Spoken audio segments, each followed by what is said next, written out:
So what I'm going to talk today about is our system of x-rays that we use. We use state-of-the-art digital x-ray sensors, and really helps educate our patients as well to things that we find. And we also use an intraoral camera that is actually one of my favorite tools is helping patients, because we can actually show them what we see in the mouth so they can understand if we're talking about need for a filling or a crown or any areas of decay or bacteria accumulation as well. So I'm going to go ahead and start. This is actually kind of how we do things around here.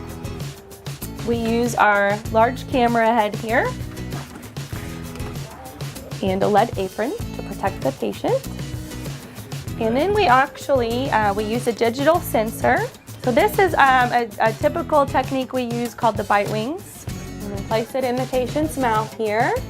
Have you open up for me and bite down. Good. There we go. That's one shot there. And this is the great thing about our technology is, used to in the past, we used a film to create our images. So now everything comes up on the computer instantly, and when we do that, the images actually show up right in front of the patient so we can show them exactly what we see. So for instance, on my patient here, we took a couple x-rays and then we bring it in front of the patient so they can actually see as well. So if the patient had any concerns, in this case, my patient has some rather large amalgam fillings here. We point that out to the patient, and we also check for any areas of decay in between your teeth. That's why flossing is so important. And then we can also darken the x-rays if we have a suspicious area. We can brighten the film and darken it. Especially helps out the doctors finding certain areas. Next thing we also focus on is we use an intraoral camera. This is, like I said, one of my favorite parts that we use. It's a small camera device like this. And as the patient sits in the chair, we just briefly go in the mouth and take any pictures of any suspicious areas. As we do that, the camera saves it automatically, and then again, instantly, we can place it in front of the patient and the photos pop up.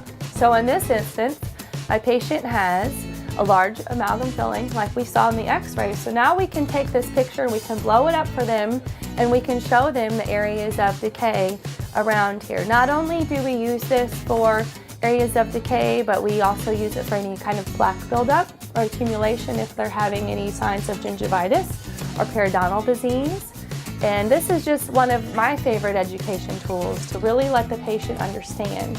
So after we do some of these things, then the doctor comes in and has an exam, and then they understand what we mean about if we need to replace this filling with a white filling, or if this tooth actually needs a crown if it's fractured at all.